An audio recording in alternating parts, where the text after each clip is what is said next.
कह दिया, सुनो आर्यमा, जितने पितृ आप पितृलोक में वापिस लेकर जाओगे, अगर वो पितरों का नियम है 16 दिन श्राद्ध में खाते हैं, भोजन करते हैं, अपने अपने धूप में आप लोग घी शक्कर छोड़ते हो, कंडे के ऊपर, गोबरी के ऊपर, ये धूप में आप दे देते हो, गाय के रूप में, कुत्ता के रूप में, पक्षी के रूप में दे देते हो। तो भगवान शंकर ने कहा,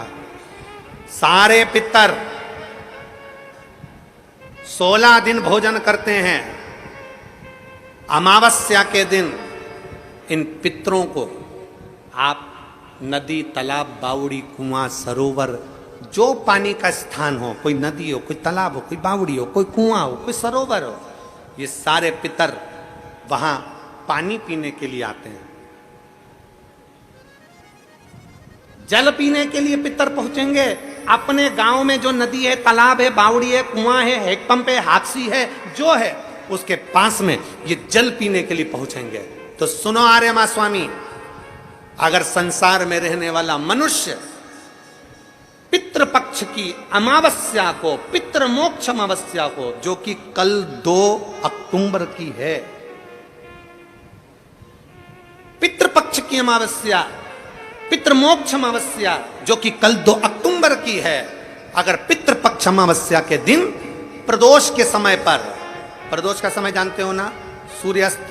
के समय जब होता है प्रदोष का समय, अगर घर का व्यक्ति एक घी का दीप लेकर उस जलाशय, नदी, तालाब, बावड़ी, कुआं, हैंडपंप, जो उसके पास में हो, जो जलाशय पास में हो, वहां पहुंचकर प्रदोष काल में दक्षिण की ओर दिया जो लगेगा, उसमें बत्ती लंबी लगेगी, गोल बत्ती नहीं। कौन सी बत्ती? लंबी बत्ती। लंबी बत्ती जानते हो सब लोग? कपास की जो बाती होती है वो लंबी वाली, गोल बाती नहीं, फूल बाती नहीं, लंबी बाती। कपास की बाती को लंबा कर कर वो बाती घी के दिए में रखकर, बाती का मुख दक्षिण का कर कर अगर दीप प्रज्वलित किया जाता है, तो वो घर के पितर कभी बद्दुआ नहीं देते, उन पितर आशीर्वाद देकर ही जाते हैं। हमसे अगर अपमान हो गया, भोजन ना करा पाए, भाग ना दे पाए, कुछ तकलीफ हो गई, कोई कष्ट आ गया, हम हमारे पूर्वजों को नहीं पूछ पाए, तो पितृ मोक्ष अमावस्या के दिन, मतलब कल 2 अक्टूबर को शाम के समय प्रदोष काल में, अपने पास में जो नदी हो, अपने पास में जो बावड़ी हो, अपने पास में जो कुआं हो, अपने पास में जो हापसी हो, अपने पास में जो हो तुम्हारे नजदीक में, और अगर कुआं, बावड़ी, हापसी, तालाब कुछ भी नहीं हो, तो पीपल का पेड़ या बड़ का